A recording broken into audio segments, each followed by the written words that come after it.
Hello বন্ধুরা, আজ আমি চিকেন কষা করেছি। চলো এবার রেসিপিটা শুরু করা যাক। প্রথমে কড়া বসিয়ে তেল দিয়ে গোটা গরম মশলা তেজপাতা দিলাম।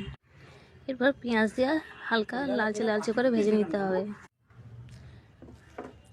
এরপর আদা রসুন কাঁচা লঙ্কা বাটা দিয়ে একটু কষাবো।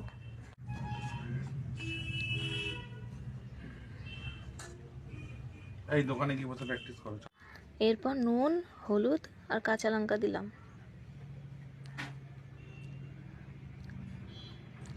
জিরে গুঁড়ো, ধনে গুঁড়ো দিয়ে একটু কষিয়ে সিদ্ধ করা মাংসটা দিয়ে দিলাম। তারপর খানিকক্ষণ কষিয়ে জল দিয়ে দিলাম। আলুগুলো দিয়ে আর একটু কষিয়ে হয়ে গেল রেডি।